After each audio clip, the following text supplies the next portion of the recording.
कोलकाता दुष्कर्म और हत्या मामला सीबीआई ठारू स्टाटस रिपोर्ट मागिले सुप्रीमकोर्ट ममता सरकार को भर्त्सना। पश्चिमबंग राजधानी कोलकातार जड़े प्रशिक्षित डाक्तर को दुष्कर्म और हत्या को नहीं सारा देश में चांचल्य।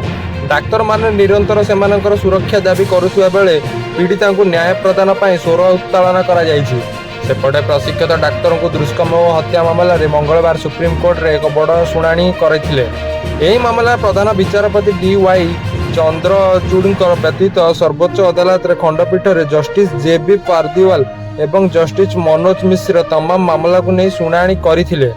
सीबीआई पक्षर solicitor general Tushar Mehta supreme court में हाजर होते। एसत बेंगलुरु डाक्तर संघ समेत अन्य आवेदनकारी वकिल मान हाजर होते। शुणाणी समय सॉलिसिटर जनरल सुप्रीमकोर्ट को कहते जे यही मामलें सुप्रीमकोर्ट को साहाय्य करेंगे। सीजेआई कहते आम यह मामलें सतपूर्व भाव ग्रहण करूँ कारण यह केवल कोलकातार एवं भयंकर मामला नुहे बरं यह देशर डाक्तर सुरक्षा को नहीं एक प्रमुख प्रसंग।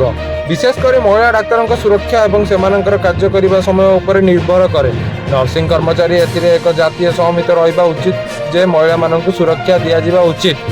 सेमाने संविधान सम्मानता पाई। दुष्कर्म मामला जी गुरुत्वपूर्ण ताठू अधिक संवेदनशील होउछि।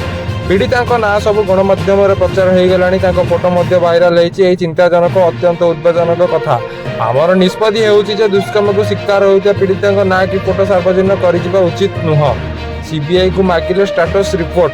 पश्चिमबंग पक्षर उपस्थापित होता वकिल कपिल सिकल को सीजीआई किसी प्रश्न पचारि। सिजल कहते यह एक हत्या मामला। से कहते मु समस्त तथ्य स्पष्ट करी। सीजीआई कहते एफआईआर हत्या स्पष्ट नुह। सिजल एक आग्रह कर। सीजीआई कहते एभली भयंकर अपराध घटी जे क्राइम सीन संरक्षित होई नहीं।